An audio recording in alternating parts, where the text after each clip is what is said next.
Good morning class, আমি সন্তু। তোমরা দেখছো the learning expert 2.0 YouTube channel. আজকে তোমাদের ইতিহাসের উপর থেকে থাকছে 35 নম্বর ক্লাস, এবং 35 নম্বর ক্লাসে আমরা যে টপিকটা দেখছিলাম খিলজি বংশ, দিল্লি সুলতান বংশের। তো সেই খিলজি বংশ নিয়ে আমাদের আলোচনা থাকবে। তো আজকের ক্লাসে খিলজি বংশ কমপ্লিট হয়ে যাবে, তারপর আমরা শুরু করব তুগলক বংশ। তো আশা করি প্রত্যেকে এর আগের ক্লাসগুলো দেখেছো। না দেখে থাকলে উপরে দেখো ডান সাইডে আই বাটন আছে, সেটার উপর ক্লিক করো, প্রিভিয়াস ক্লাসের লিঙ্ক সেখান থেকে পেয়ে যাবে। অথবা এই চ্যানেলের ডেসক্রিপশন বক্সটা ফলো করো, তার মধ্যে দেখবে প্রিভিয়াস ক্লাসের প্লে লিস্টের লিঙ্ক দেওয়া আছে, সেটার উপর ক্লিক করলে প্রিভিয়াস ক্লাস তোমরা সেখান থেকে পরপর দেখে নিতে পারবে। লাস্ট ক্লাসে আমরা শেষ করেছিলাম, মানে আলোচনা শেষ করেছিলাম কোন পর্যন্ত, যে আলাউদ্দিন খিলজি যে আক্রমণগুলো করছে, তার যে প্রমুখ অভিযান, সেই অভিযানগুলো আমরা দেখেছিলাম। তার মধ্যে মেনলি দেখেছিলাম গুজরাট বিজয়, তারপর দেখেছিলাম রাজস্থানের রানথাম্বরে আক্রমণ, চিত্তরগড় বিজয়, মালবা শিবানা আক্রমণ, এবং লাস্ট দেখেছিলাম জালোর অভিযান এবং দেবগিরি অভিযান। এবং তারপর বলেছিলাম যে আলাউদ্দিন খিলজি কিছু সংশোধন করছে, তো সেটা নিয়েই আমাদের আজকের ক্লাসে আলোচনা শুরু হবে। তো হেডিং করো যে আলাউদ্দিন খিলজির দ্বারা সংশোধন কার্য। আলাউদ্দিন খিলজির দ্বারা আলাউদ্দিন খিলজির দ্বারা সংশোধন কার্য। তো কি কি জিনিসে তিনি সংশোধন করছেন সেটা আমরা দেখব। তো মেনলি দুটো জিনিসের সংশোধন করছেন। কিসে কিসে? এক হলো সৈন্যবাহিনী সংশোধন করেন, সৈন্যবাহিনী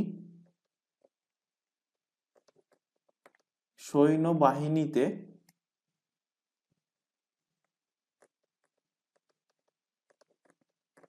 সৈন্যবাহিনীতে সংশোধন, এবং দ্বিতীয়ত সংশোধন করছে কোথায়? সেকেন্ডলি বাজার ব্যবস্থায় সংশোধন করে।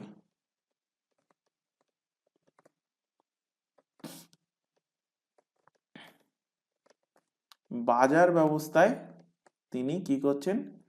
সংশোধন করছেন বাজার ব্যবস্থায়। তো সৈন্যবাহিনীতে সংশোধন করছেন, এবং আরেকটা সংশোধন কোথায় করছেন? বাজার ব্যবস্থায় তিনি সংশোধন করছেন। তো হেডিং করো এখানে যে সৈন্যবাহিনীতে সংশোধন, সৈন্যবাহিনীতে তিনি কি সংশোধন করছেন? সৈন্যবাহিনীতে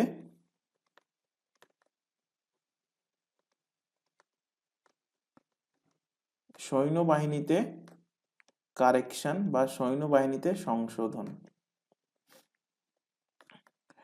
তো তিনি সৈন্যবাহিনীতে মূলত দুটো জিনিসের ওপরে সংশোধন করছেন। ফার্স্টলি কি? প্রথম হলো তার যে সৈন্যরা আছে তাদের জন্য তিনি কি করছেন? তিনি আইডেন্টিফিকেশন বানাচ্ছেন, অর্থাৎ ফিজিক্যালি আইডেন্টিফিকেশন করছেন। আইডেন্টিফিকেশন, যেমন এখন দেখবে কোনো আর্মি, নেভি, এয়ারফোর্স বা যে কোনো আধা সামরিক বাহিনী, পুলিশ, যাই হোক না কেন, দেখবে একটা ফিজিক্যাল আইডেন্টিফিকেশন করে, এবং ফিজিক্যাল আইডেন্টিফিকেশন করার পরে একটা গলায় আই কার্ড ঝুলিয়ে দেয়। দেখবে যে কোনো আধিকারিক তাদের আইডেন্টিফিকেশন করার জন্য কি করে? আই কার্ড দেয়। তো তখনকার দিনে এখনকার মতো তো ডেভেলপ ছিল না, যে কম্পিউটারও ছিল না, যে ফটো তুলে একটা কার্ড বানিয়ে সাথে সাথে তার একটা আই কার্ড বানিয়ে দেবে। তো তখনকার টাইমে, এই আলাউদ্দিন খিলজির টাইমে ফিজিক্যাল আইডেন্টিফিকেশানে কি করা হতো? তো এখানে সৈন্যদের মধ্যে যাতে করে মনে করো কোনো একটা যুদ্ধ কোথাও করতে গেল আলাউদ্দিন খিলজি, তো আলাউদ্দিন খিলজি তার সমস্ত যে সৈন্য আছে তাদের তো নাম মনে রাখা বা তাদের মুখ মনে রাখা তো মানে এটা অসম্ভব ব্যাপার। তো সেই কারণে কি করতেন? সেই কারণে তিনি নতুন সংশোধন করলেন যে সৈন্যদের চেনার জন্য, তার নিজের সৈন্যদের চেনার জন্য তাদের যে সমস্ত আইডেন্টিফিকেশনগুলো আছে, যে তার কপালে একটা তিল, তার ডান চোখ টেরা, কান ছোট, নাকের ওপর একটা তিল আছে, মুখের বাম সাইডে একটা তিল আছে, বা কপাল কাটা, এরকম যে আইডেন্টিফিকেশন, সেই আইডেন্টিফিকেশনগুলো কাগজে নোট ডাউন করে রাখতেন, যে এই ব্যক্তির এই নাম এবং এর আইডেন্টিফিকেশন মার্ক এই। তাহলে আমি যুদ্ধের টাইমে ওই কাগজ বা রেজিস্টার দেখেই বলতে পারবো যে এ আমার দলের সৈন্য। তো ফিজিক্যাল আইডেন্টিফিকেশনে কি করতেন লিখে রাখতে পারো তোমরা, আহ, অনেক সৈন্যের মধ্যে নিজের সৈন্যকে নিজের নিজের সৈন্যকে বা নিজের সৈন্যদের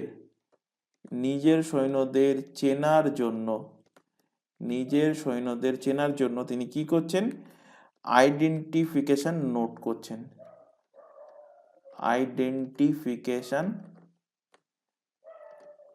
নোট করে রাখছেন, নোট করেন। এছাড়া ইনি সৈন্যবাহিনীতে আরেকটি চেঞ্জেস আনছেন, আরেকটা সংশোধন করছেন। কি সংশোধন? আগেকার দিনে যুদ্ধ, এখনকার দিনে যুদ্ধ মানে কি, এখন যুদ্ধ বাধা মানে গাড়ি ট্রাক, মানে মিলিটারি ট্রাক, তারপরে কামান গোলা বারুদ বোফোর্স, তারপরে বিভিন্ন টাটার যে সমস্ত ট্রাকগুলো বানিয়েছিল ওগুলো নিয়ে চলে যাবে। তো তখনকার দিনে তো গাড়ি ঘোড়া ছিল না, তখনকার দিনে মেন জিনিস কি ছিল, ঘোড়া। তো ঘোড়ার ওপরে চিহ্ন করছেন, ঘোড়ার ওপর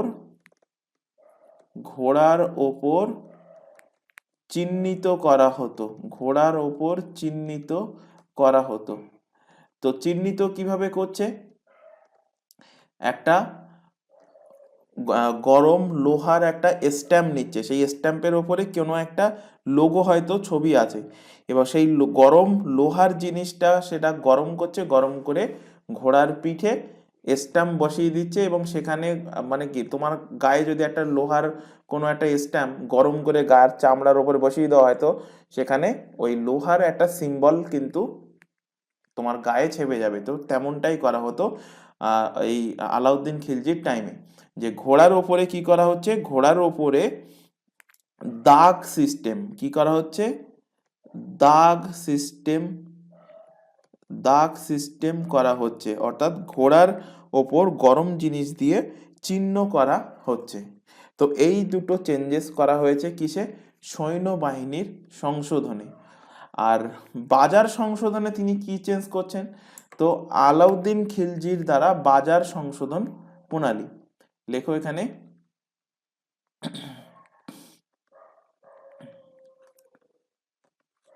আলাউদ্দিন খিলজির দ্বারা বাজার সংশোধন প্রণালী, বাজার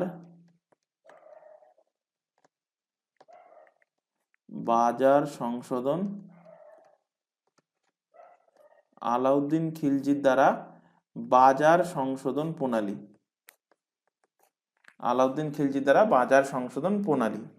তো এখানে কি সংশোধন করছেন, তো আলাউদ্দিন খিলজির মনে একটা সন্দেহ হচ্ছে, কি সন্দেহ, তো আলাউদ্দিন খিলজি বা তার আগে যে সমস্ত দাস বংশ ছিল তারা কি ছিল, তারা ছিল মুসলিম শাসক। এবং আলাউদ্দিন খিলজির টাইম পিরিয়ড কি বলেছি, আলাউদ্দিন খিলজির টাইম পিরিয়ড বলেছি 1296। টাইম পিরিয়ড কি বলেছিলাম, আলাউদ্দিন খিলজির টাইম পিরিয়ড 1296 থেকে শুরু হচ্ছে, আর ওদিকে আলাউদ্দিন খিলজি টাইম পিরিয়ড 1316 পর্যন্ত তার টাইম পিরিয়ড চলছে। তো আলাউদ্দিন খিলজি দেখছে যে প্রায় মুসলিমরা 100 বছর ধরে ভারতে শাসন করছে, মুসলিম শাসকরা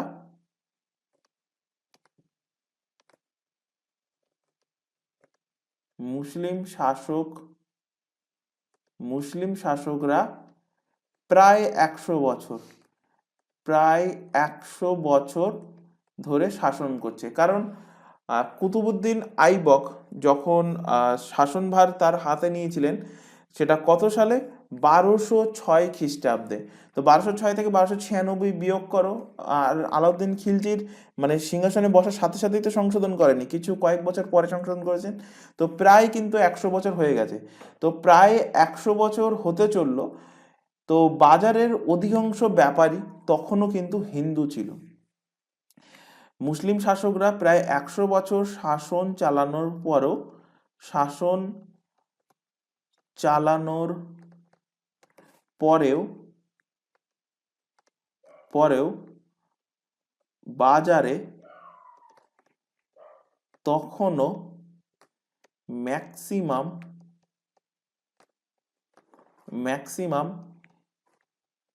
হিন্দু ব্যবসায়ী ছিল। হিন্দু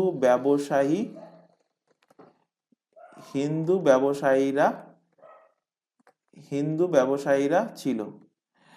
তো আলাউদ্দিন খিলজির সন্দেহ হচ্ছে যে এখন শাসন কার্য মুসলিম শাসকরা চালাচ্ছে, তো হিন্দুরা কিভাবে উপার্জন করবে।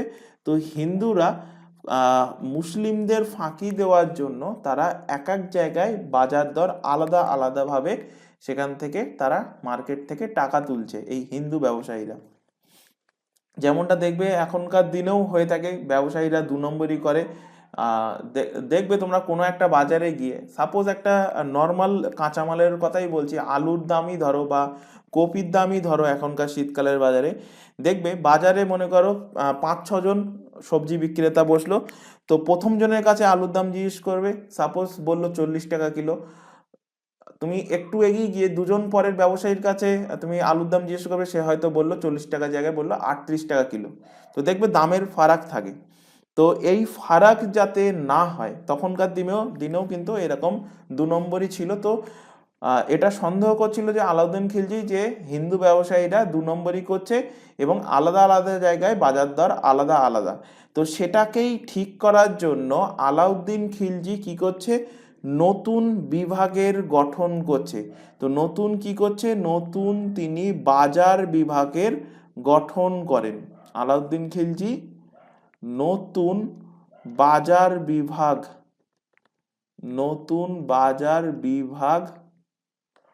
গঠন করে। এই নতুন বাজার বিভাগ 3 প্রকার। কি কি? ফার্স্ট লেখো, সেহনা এ মান্ডি। সেহনা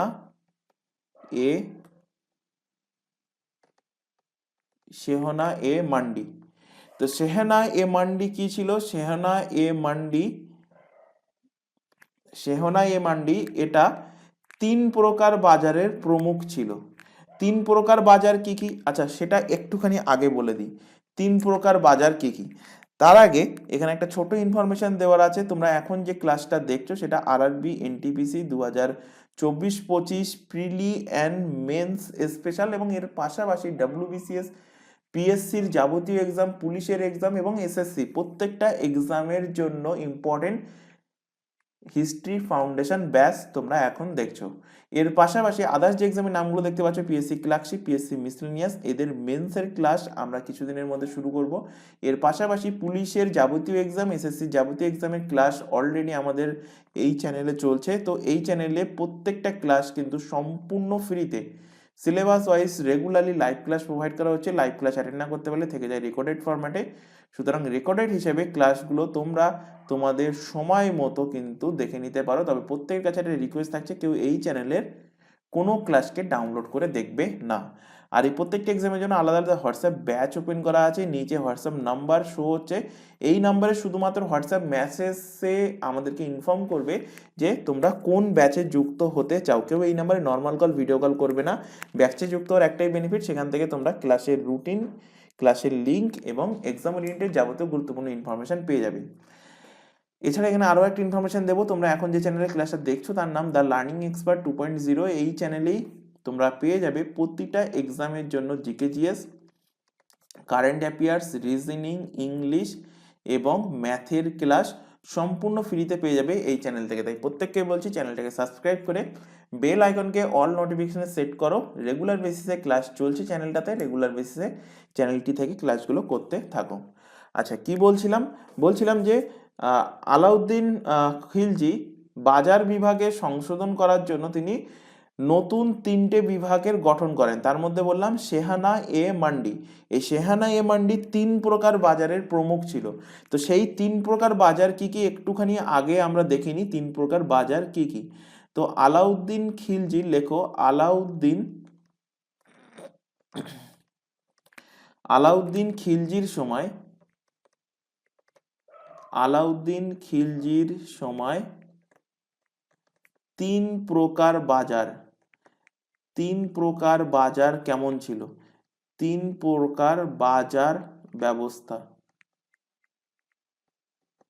আলাউদ্দিন খিলজির সময় তিন প্রকার বাজার ব্যবস্থা। তো তিন প্রকার বাজার ব্যবস্থা কি কি ছিল? তিন প্রকার বাজার ব্যবস্থা কি কি ছিল? তিন প্রকার বাজার ব্যবস্থা, ফার্স্ট অফ অল এখানে পাওয়া যেত কাপড় এবং অন্য নির্মিত বস্তুর বাজার। কাপড়ের বাজার ছিল, কাপড় ও অন্যান্য নির্মিত বস্তুর বাজার, অন্যান্য নির্মিত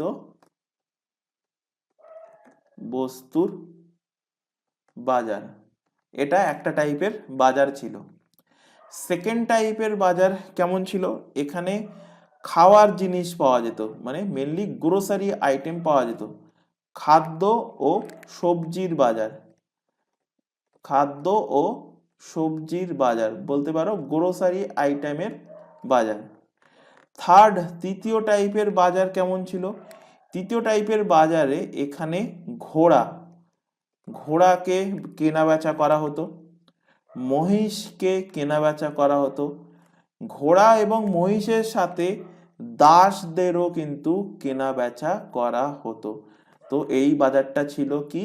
ঘোড়া, মহিষ এবং দাসের বাজার, গুলামের বাজার। আগেকার দিনে দাসদের এরকম বাজারে কিন্তু বিক্রি করা হতো, যে কোনো একটা দাসকে নিয়ে গেল, তাকে হয়তো 20,000 বা 20,000 আসার ফি বা 10,000 আসার ফি দিয়ে কেউ কিনে নিয়ে চলে গেল এবং তাকে তার বাড়িতে গিয়ে দাসত্বের কাজ করালো।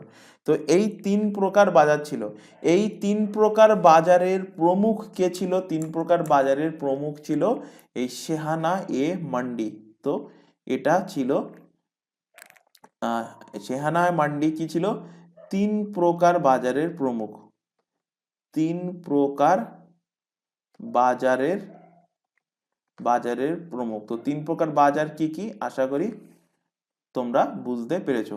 এবার দেখো বাজারের বিভাগ, আরো দুটো বিভাগ আছে। তো একটা বিভাগ হলো শেহানা এ মান্ডি, একটা বিভাগ হলো দিওয়ান এ রিয়াসাত।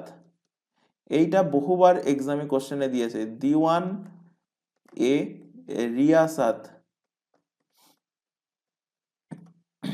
দিওয়ান এ রিয়াসাত।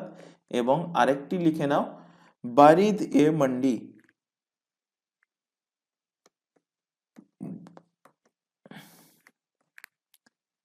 বারিদ এ মান্ডি, বারিদ এ মান্ডি।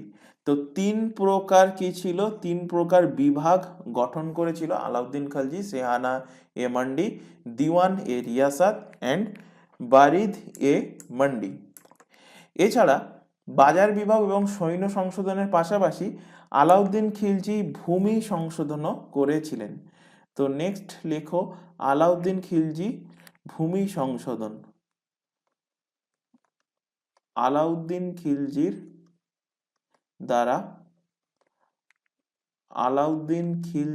দ্বারা ভূমি সংশোধন।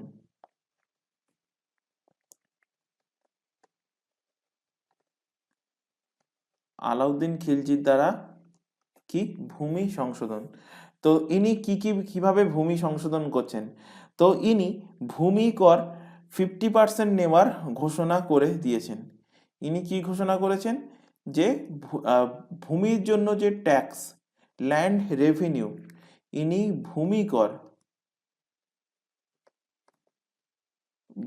কর বা যাকে বলা হচ্ছে কি খিরাজ, যাকে কি বলা হয় খিরাজ, একে 50% নেওয়ার ঘোষণা করে দেয়। মানে অর্ধেক কর দিলেই হবে, 50% নেওয়ার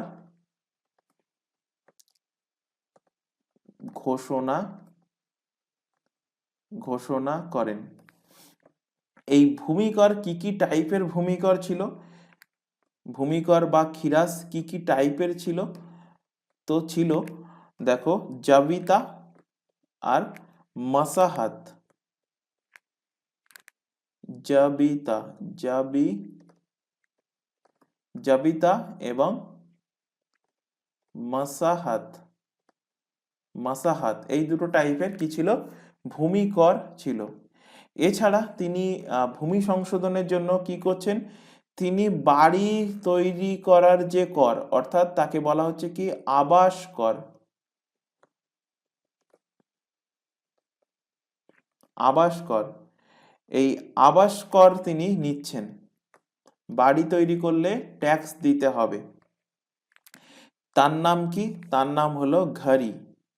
আবাস কর কি ঘরি, ঘর, ঘর থেকে মনে রাখবে ঘরি, ঘর তৈরি করার জন্য তাতে ট্যাক্স দিতে হচ্ছে, সেটা তাকে কি বলা হচ্ছে, তাকে বলা হচ্ছে ঘরি। ঘরি কি, ঘর বানানোর জন্য ট্যাক্স, ঘর বানানোর জন্য, ঘর বানানোর জন্য ট্যাক্স, জন্য ট্যাক্স। এখনকার দিনেও দেখবে ঘর ফর বানাতে বানালে পঞ্চায়েত এলাকায় থাকো বা তোমরা পৌরসভা এলাকায় থাকো, দেখবে ট্যাক্স দিতে হয়। এছাড়া বাড়িতে যদি পশু পালন করো, বাড়িতে যদি তোমার পশু থাকে, তাহলে তার জন্য কি করতে হচ্ছে, ট্যাক্স দিতে হচ্ছে। তো পশুর ওপরে, পশুর ওপর, পশুর ওপর লাগু করা ট্যাক্স, লাগু করা ট্যাক্স, তার নাম কি, তার নাম হলো চড়াই, চড়াই ট্যাক্স বা চড়াই কর। চড়াই কর কার উপরে লাগু করেছেন, পশুদের ওপর। তো তিন প্রকার ট্যাক্স তিনি লাগু করছেন, ভূমি কর, আবাস কর এবং পশুদের ওপরে কর। এছাড়া আলাউদ্দিন খিলজিও কিন্তু সৈনিকদের কি করছেন, নগদ বেতন দিচ্ছেন। আলাউদ্দিন খিলজি কি করছেন, আলাউদ্দিন খিলজি, আলাউদ্দিন খিলজি সৈন্যদের, সৈন্যদের একদম নগদ স্যালারি দিচ্ছেন, নগদ বেতন প্রদান করেন, নগদ বেতন প্রদান করেন। এরপর আলাউদ্দিন খিলজির মারা যাচ্ছে, কবে মারা যাচ্ছে, 1316 খ্রিস্টাব্দে, 1316 খ্রিস্টাব্দে এনার মৃত্যু হয়। আলাউদ্দিন খিলজির কি হয়, মারা যায়, এনার মৃত্যু হয়। এবার এর পরবর্তী শাসক আসছে কে, পরবর্তী শাসক আসছে কুতুবউদ্দিন মুবারক শাহ খিলজি। তো নেক্সট খিলজি বংশের শাসক এবং অন্তিম শাসক হলেন ইনি, খিলজি বংশের লেখক কুতুবউদ্দিন, কুতুবউদ্দিন আইবক লিখে বসো না, কুতুবউদ্দিন মুবারক শাহ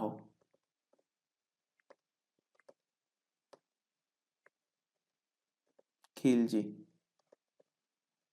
নাম এত বড় বড়, এদের যদি আজকালকার মতো ওএমআর শিটে এক্সাম দিতে হতো, তখন নাম গোল পাকাতে পাকাতে মানে পরীক্ষা শেষ। যাই হোক, জোকস এপার্ট, এনার টাইম পিরিয়ড 1316 থেকে 1320 পর্যন্ত।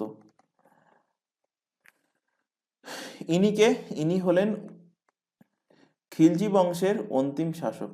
লিখে রাখো, কোশ্চেন দেয় খিলজি বংশের শেষ শাসক বা প্রতিষ্ঠাতাকে, এরকম কোশ্চেন তোমরা দেখে থাকবে। তো খিলজি বংশের, খিলজি বংশের অন্তিম শাসক, খিলজি বংশের অন্তিম শাসক কে ছিলেন, এই কুতুবউদ্দিন মুবারক শাহ খিলজি, কুতুবউদ্দিন মুবারক শাহ খিলজি। এবার এনাকে হত্যা করছে কে, এনাকে মেরে দিচ্ছে খুসরব শাহ, এনাকে হত্যা করেন, এনাকে হত্যা করেন কে, এনাকে হত্যা করছেন খুসরব, খুসরব শাহ, খুসরব শাহ এনাকে কি করছেন, এনাকে হত্যা করছেন। এবং হত্যা করার পর খুসরাব শাহ এনার নাম পরিবর্তন করছেন, নাম পরিবর্তন, নাম পরিবর্তন, নাম পরিবর্তন করে এনার নাম কি রাখছেন, এনার নাম রাখছেন নাসিরউদ্দিন খুসরাব শাহ। নাম পরিবর্তন করে কি রাখছেন, নাসিরউদ্দিন, নাসিরউদ্দিন খুসরাব, নাসিরউদ্দিন খুসরাব শাহ এনার নাম রাখছেন। এবং এই নামে ইনি কি হচ্ছেন, সুলতান হয়ে যাচ্ছেন। এই নামে, এই নামে ইনি সুলতান হন। এই নামে ইনি কি হচ্ছেন, সুলতান, ইনি সুলতান হন। এবং ইনি যখন সুলতান হচ্ছেন, সুলতান হওয়ার সাথে সাথে এই খুসরাব শাহ ইনি একটা উপাধি ধারণ করছেন। তো ইনি কি উপাধি ধারণ করছেন, ইনি একটা উপাধি ধারণ করছেন, উপাধি।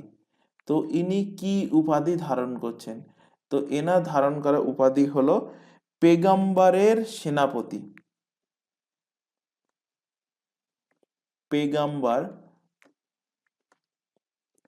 পেগম্বরের সেনাপতি, পেগম্বরের সেনাপতি উপাধি ধারণ করছেন কে, এই খুসরাব সিং। এরপর এই নাসিরউদ্দিন খুসরাব সিংকে হত্যা করছেন কে, এনাকে, এনাকে হত্যা করেন, এনাকে হত্যা করেন, কে হত্যা করছেন, কে মারছেন এনাকে, এনাকে হত্যা করছেন গিয়াস উদ্দিন তুগলক। এনাকে হত্যা করছেন কে, গিয়াস উদ্দিন, গিয়াস উদ্দিন তুগলক।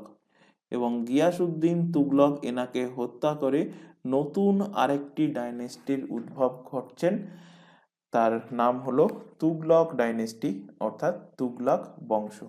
তাহলে পরবর্তী বংশ চলে আসছে, সেটা কি, সেটা হয়ে গেল তুগলক ডাইনেস্টি,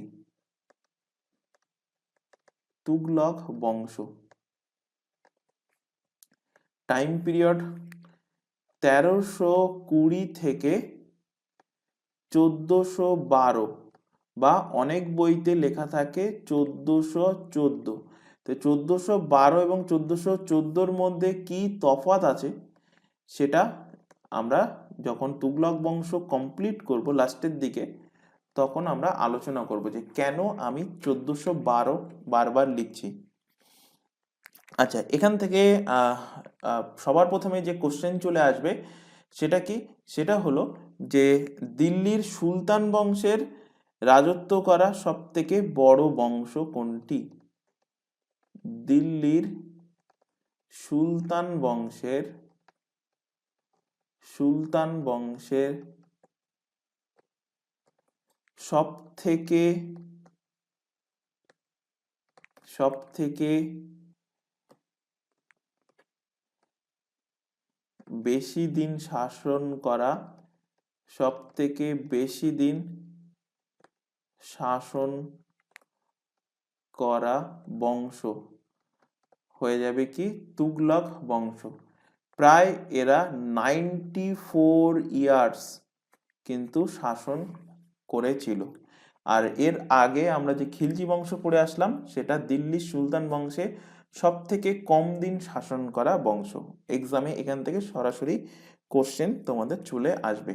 তাহলে এক্ষুনি কি বললাম, যে খুসরব সিং শাহকে হত্যা করছেন কে, হত্যা করছেন গিয়াস উদ্দিন তুগলক, এবং ইনি প্রতিষ্ঠা করে দিচ্ছেন কি, নতুন ডাইনেস্টি, তার নাম তুগলক ডাইনেস্টি।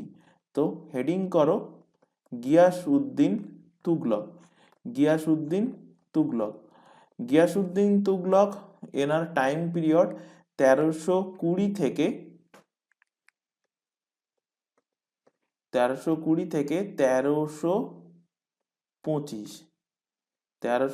থেকে 1325 খ্রিস্টাব্দ পর্যন্ত হলো এনার টাইম পিরিয়ড। এই গিয়াস উদ্দিন তুগলকের আসল নাম কি ছিল, অরিজিনাল নেম, আসল নাম, তো এনার আসল নাম ছিল গাজী মালিক। এনার আসল নাম কি ছিল?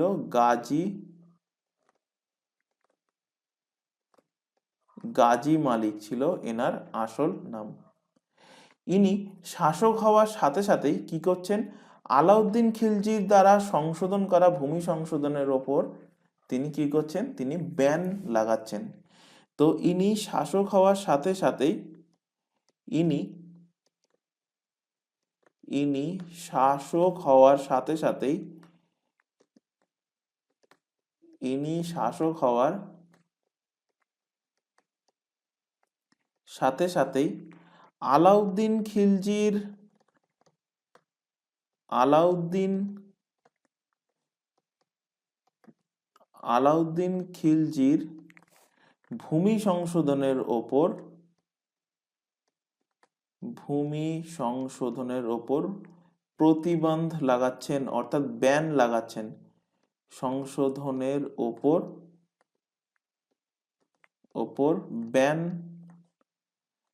ব্যান লাগাচ্ছেন, ব্যান লাগাচ্ছেন। এবং এর পাশাপাশি ভূমি ট্যাক্স যেটা আছে, ভূমি কর, সেই ভূমি করকে আরো কমিয়ে দিচ্ছেন। এর সাথে কি করছেন? ভূমি কর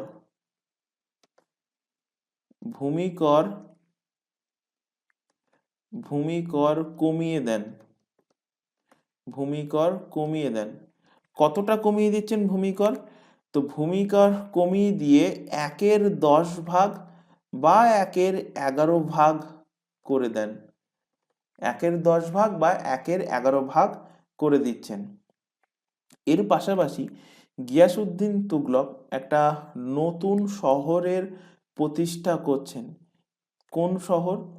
তো ইনি নতুন নগরের স্থাপন করছেন। ইনি কি করছেন? ইনি একটি নতুন নগরের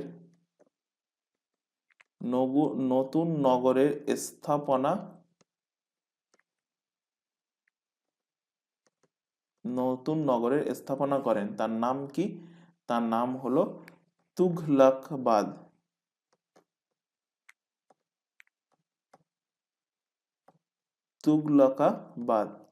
তো তুঘলকাবাদ নামক একটা নতুন শহরের তিনি কিন্তু প্রতিষ্ঠা করছেন। আচ্ছা, এখান থেকে ফার্স্টলি যেটা লেখানো উচিত ছিল সেটা আমার খেয়াল আসেনি, তো একটুখানি তোমরা নোট করে নাও। এখানে গিয়াসউদ্দিন তুগলক ইনি তুগলক বংশের প্রতিষ্ঠাতা, এটা একটুখানি ফার্স্টে লেখানো উচিত ছিল। তো তুগলক বংশের প্রথম শাসক এবং তুগলক বংশের প্রতিষ্ঠাতা লিখে দাও। গিয়াসউদ্দিন তুগলক ইনি তুগলক বংশের প্রথম শাসক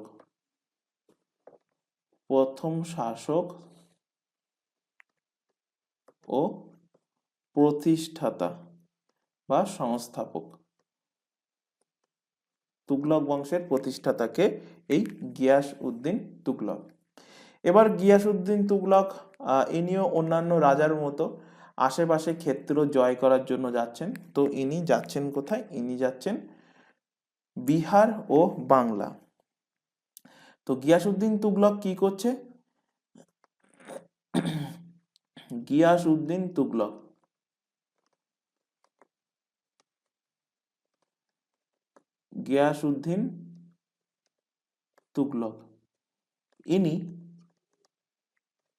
ইনি বিহার ও বাংলাকে জয় করেন। ইনি বিহার ও বাংলাকে আক্রমণ করেন এবং জয় করেন। বিহার ও বাংলাকে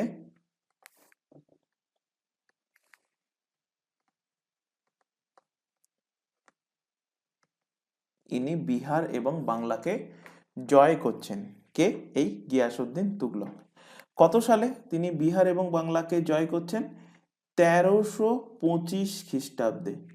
1325 সালে ইনি বিহার এবং বাংলাকে জয় করছেন। এবার এখানে একটা গল্প আছে, গল্পটা ভালোভাবে মন দিয়ে শোনো। গিয়াসুদ্দিন তুগলক যখন জয়লাভ করে ফিরছেন, তো তখনকার দিনে তো ফোন ফোন ছিল না, তখনকার দিনে বিভিন্ন দূতদের মুখ থেকে, মানে দূতদের দ্বারা বা গুপ্তচরদের দ্বারা তথ্য আদান প্রদান হতো। তো গিয়াসুদ্দিন তুগলক যখন বাংলা জয় করে দিল্লিতে ফিরছিলেন, দিল্লিতে, কোথায় ফিরছেন? দিল্লিতে। জয় করার পর দিল্লিতে ফেরার পথে, দিল্লিতে ফেরার পথে এখানে দুটো জিনিস হচ্ছে কি, তো দিল্লিতে যখন ফিরছেন বাংলা জয় করে, ফেরার টাইমে মধ্য রাস্তায়, হাফ রাস্তা যখন চলে এসছেন, তো মধ্য রাস্তায় এনার সঙ্গে সাক্ষাৎ হচ্ছে একজন সুফি সান্ত, একজন সুফি সুফি সান্তের সাক্ষাৎ হচ্ছে। সুফি সান্তের নাম কি? সুফি সান্তের নাম হলো নিয়ামুদ্দিন, নিয়ামুদ্দিন আউলিয়া, নিয়ামুদ্দিন আউলিয়া। এই নিয়ামুদ্দিন আউলিয়ার সাথে মতবিরোধ হয় এবং নিয়ামুদ্দিন আউলিয়া একজন সুফি সান্ত, ইনি এই গিয়াসুদ্দিন তুগলককে কি করছেন? গিয়াসুদ্দিন তুগলককে অভিশাপ দিচ্ছেন। গিয়াসুদ্দিন তুগলককে কি করছে? অভিশাপ দেন। কি অভিশাপ দিচ্ছেন? দিল্লি অনেক দূরে, দিল্লি আভি বহুত দূর হ্যায়। অভিশাপ দিচ্ছেন কি? দিল্লি এখনো, দিল্লি এখনো অনেক দূরে। দেখবে আগেকার পৌরাণিক কোনো কাহিনী দেখলে তাতে এরকম অভিশাপ দেওয়ার একটা কিন্তু রীতি এখনো মানে তোমরা রীতি দেখে থাকবে। আর এই সমস্ত রীতি নীতিগুলো মানে একদম প্রত্যন্ত গ্রাম অঞ্চলের দিকেও দেখবে যারা বয়স্করা আছে তারা এরকম মনে মনে অভিশাপ দেয়, দেখবে, দেখে থাকবে তোমরা আশা করি। তো যাই হোক, অভিশাপ দিল কাকে? গিয়াসুদ্দিন তুগলককে। কি বলছে? দিল্লি এখনো অনেক দূরে। এই মতো অবস্থায় গিয়াসুদ্দিন যখন বাংলা ও বিহারকে জয় করেছে এবং সেই নিউজ, তার সংবাদ এই গিয়াসুদ্দিন তুগলকের ছেলে, গিয়াসুদ্দিন তুগলকের ছেলের নাম কি? গিয়াসুদ্দিন তুগলকের ছেলে হলো মোহাম্মদ বিন তুগলক। এর ছেলে, গিয়াসুদ্দিন তুগলকের ছেলে নাম কি? মোহাম্মদ, মোহাম্মদ বিন তুগলক, মোহাম্মদ বিন তুগলক। ইতিহাসের পাতায় এনাকে পাগলা রাজা বলে আখ্যা করা হয়েছে। তো যখন মোহাম্মদ বিন তুগলক বলবো তখন আলোচনা করব। তো মোহাম্মদ বিন তুগলক বাবা জিতে গেছে শুনছে, শুনে আনন্দে উৎফুল্ল হয়ে ইনি একটা দরজা তৈরি করছেন। ইনি কি করছেন? একটা গেট তৈরি করছেন এরকম। সাপোজ এখানে আমি একটা এক্সাম্পল হিসাবে আঁকছি, এরকম একটা বড় বিশাল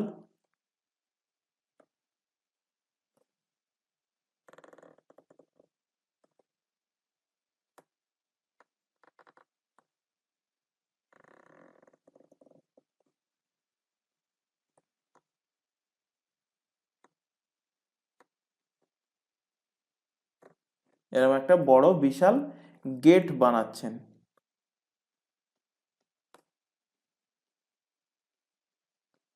একটা বড় বিশাল গেট বানাচ্ছেন। আর এদিক দিয়ে গিয়াসুদ্দিন তুগলক বিজয়ী হয়ে ঘোড়ার পিঠে চেপে ইনি আসছেন, ইনি অগ্রসর হচ্ছেন।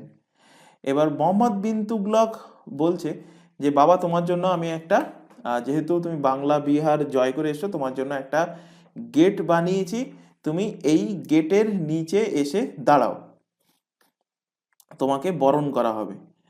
তো গিয়াসুদ্দিন তুগলক কি করছে? গিয়াসুদ্দিন তুগলক এই গেটের নিচে এসে দাঁড়াচ্ছে।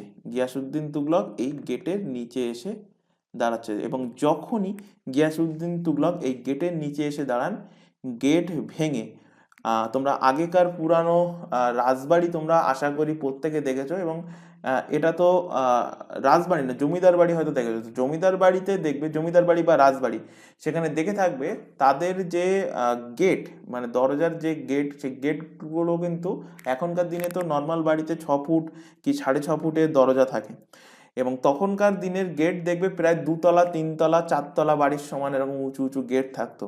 তো তেমন একটা গেট বানিয়েছেন, এবং ঘটনাক্রমে যখন গিয়াসউদ্দিন তুগলক এই গেটের নিচে এসে দাঁড়াচ্ছেন, এই গেট ভেঙে পড়ছে, এবং গেট ভেঙে পড়ে গেটের দরজার চাপে গিয়াসউদ্দিন তুগলক মারা যাচ্ছেন, গেটে চাপা পড়ে, দরজায় চাপা পড়ে।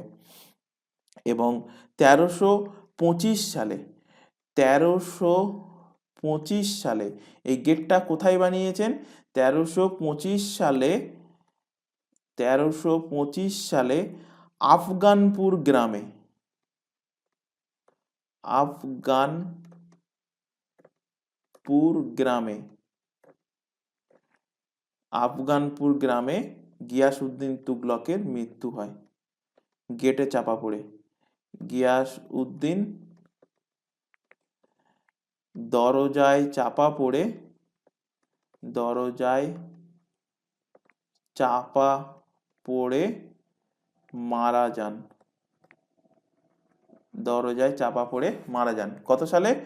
1325 সালে গিয়াসউদ্দিন তুগলক এইভাবে কিন্তু মারা যান। এবং তখন দেখো তার মনে পড়ছে যে একজন সুফি সান্ত নিয়ামুদ্দিন আউলিয়া তাকে অভিশাপ দিয়েছিল, দিল্লি এখনো দূর হ্যায়। তো তার আর দিল্লিতে পৌঁছানো হলো না। এবার তার পরবর্তী শাসক কে হবে? তার ছেলে হয়ে যাবে মোহাম্মদ বিন তুগলক। তো নেক্সট হেডিং করো মোহাম্মদ বিন তুগলক। তো তুগলক বংশের পরবর্তী শাসক কে আসছে? মোহাম্মদ বিন তুগলক, মোহাম্মদ বিন তুগলক। এনার টাইম পিরিয়ড কত থেকে কত পর্যন্ত? তো এনার টাইম পিরিয়ড 1325 থেকে 1351 পর্যন্ত, 1325 থেকে 1351 সাল পর্যন্ত। মোহাম্মদ বিন তুগলকের আসল নাম কি ছিল? আসল নাম, অরিজিনাল নাম ছিল জুনা খাঁ। অরিজিনাল নাম কি? জুনা খাঁ। ইনি উপাধি নিচ্ছেন, বা এনার অন্য নাম,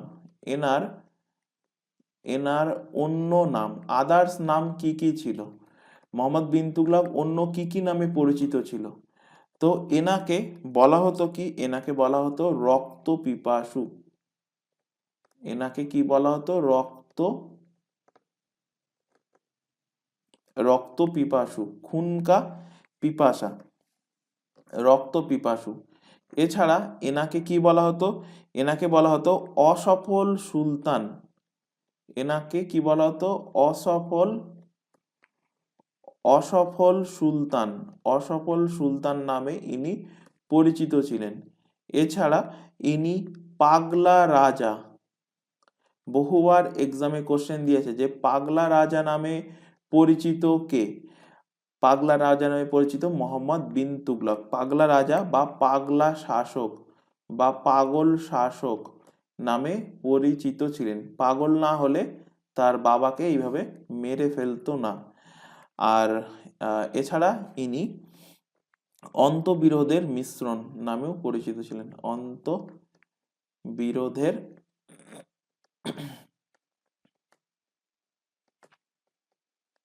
অন্তবিরোধের মিশ্রণ নামেও পরিচিত ছিলেন। তো অসফল সুলতান নামে কেন পরিচিত ছিলেন? তাহলে তিনি তার টাইম পিরিয়ডে কিছু না কিছু কাজ করেছেন যাতে তিনি অসফল হয়েছেন। তো নেক্সট হেডিং করো মোহাম্মদ বিন তুগলকের 5টি অসফল যোজনা। মোহাম্মদ বিন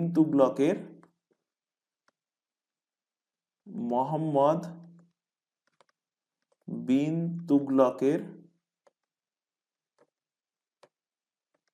5টি অসফল যোজনা। মোহাম্মদ বিন তুগলকের 5টি অসফল যোজনা। তো মোহাম্মদ বিন তুগলকের 5টা অসফল যোজনা কি কি ছিল? সবার প্রথমে তিনি দোয়াব সেক্টর যেটা ছিল সেই দোয়াব সেক্টরে ট্যাক্স বাড়িয়ে দিয়েছেন। কি করছেন মোহাম্মদ বিন তুগলক? দোয়াব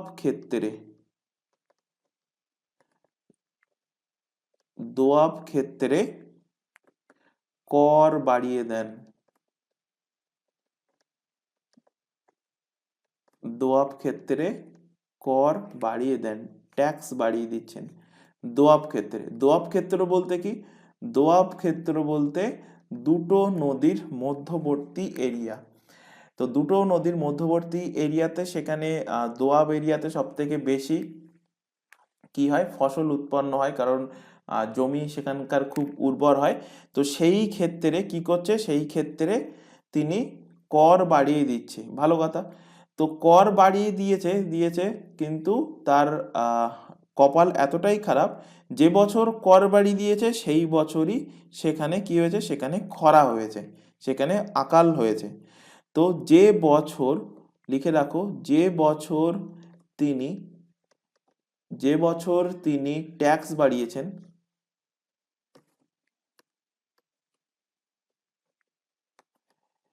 যে বছর তিনি কর বৃদ্ধি করেন সেই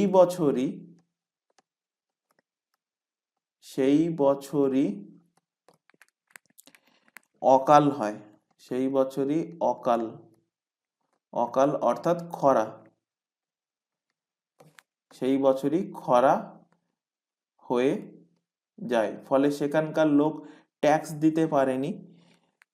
ফলে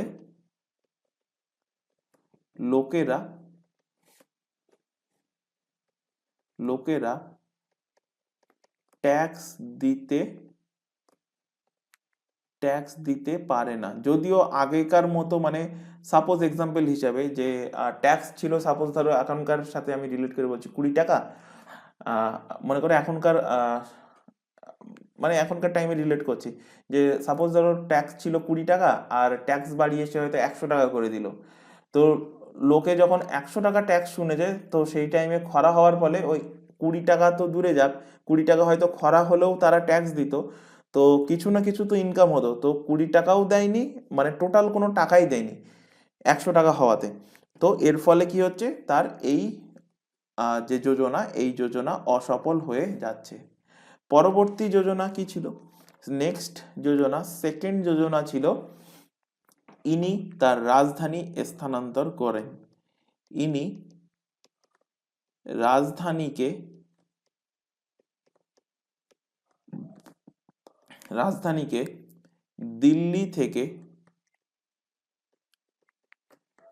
দিল্লি থেকে দৌলতাবাদ বা দেবগিরি, একই নাম, দৌলতাবাদ বা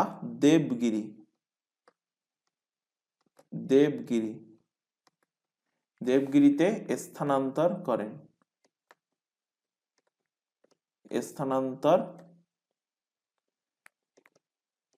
দৌলতাবাদ বা দেবগিরিতে স্থানান্তর করেন।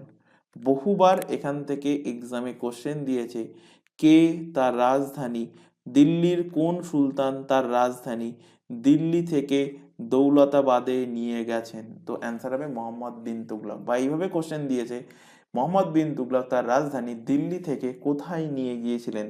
দৌলতাবাদ বা দেবগিরিতে নিয়ে গিয়েছিলেন। এছাড়া মোহাম্মদ বিন তুগলক এবং এই যোজনাটাও তার অসফল হয়। এরপর মোহাম্মদ বিন তুগলক 3 নম্বর কাজ কি করছেন? তো ইনি সাংকেতিক তামার শিক্ষা চালাচ্ছেন। ইনি কি করছেন? সাংকেতিক তামার শিক্ষা চালান। এবং সাংকেতিক তামার শিক্ষা যখন তিনি চালাচ্ছেন, লোকেরা কি করছে? লোকেরা এই শিক্ষার নকল শিক্ষা বার করে ফেলেছে। এর লোকেরা কি করছে?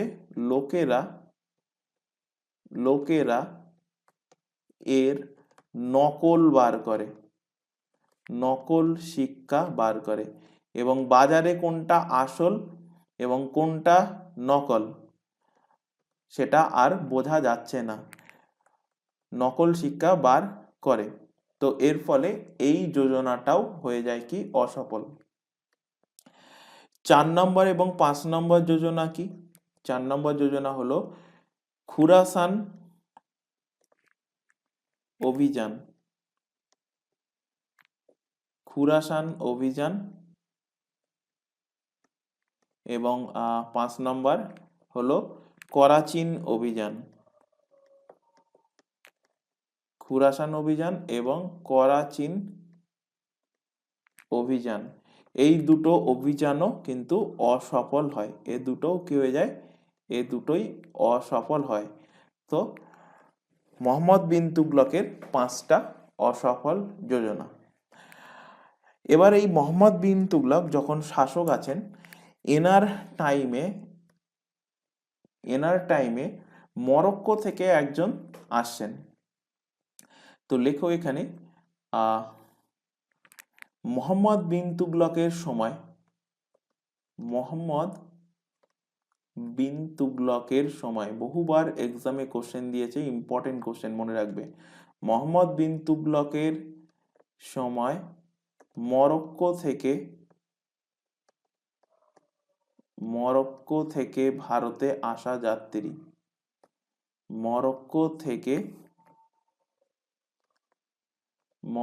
থেকে ভারতে আসা যাত্রী নাম কি? তার নাম হলো ইবন বতুতা।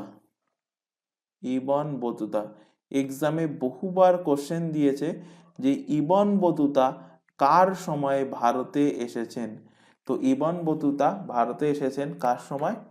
ইনি ভারতে এসেছেন মোহাম্মদ বিন তুগলকের টাইমে। তো আজকের ক্লাসটা আমরা এখানে স্টপ করছি, ক্লাস অনেকটা লেন্দি হয়ে গেছে। তো নেক্সট ক্লাসে আমরা এর পর থেকে আলোচনা করব ইবন বতুতার বই কি, এবং তারপর মোহাম্মদ বিন তুগলকের সময় দক্ষিণ ভারতে দুটো স্বতন্ত্র রাজ্য স্থাপন হচ্ছে কি কি, একটা হলো বাহমনি সাম্রাজ্য আর একটা হলো বিজয়নগর সাম্রাজ্য। এরপর আসবে পরবর্তী শাসক ফিরোজ শাহ তুগলক। তো আমরা আলোচনা করব নেক্সট দিন ক্লাসে। তো আশা করি আজকের ক্লাসে যেগুলো পড়ানো হয়েছে সব কিছু ক্লিয়ার হয়েছে। যদি কোথাও ডাউট থাকে অবশ্যই কমেন্ট বক্সে কমেন্ট করো, আর ক্লাস ভালো লাগলে অবশ্যই ক্লাসটাকে লাইক করে যাবে। ক্লাস ভালো লাগলে অবশ্যই লাইক করো এবং বন্ধুবান্ধবের মধ্যে শেয়ার করো যারা কম্পিটিটিভ এক্সামের জন্য প্রিপারেশন নিচ্ছে। তো আজকের ক্লাস এই পর্যন্ত, নেক্সট দেখা হবে পরবর্তী ক্লাস নিয়ে। Thank you.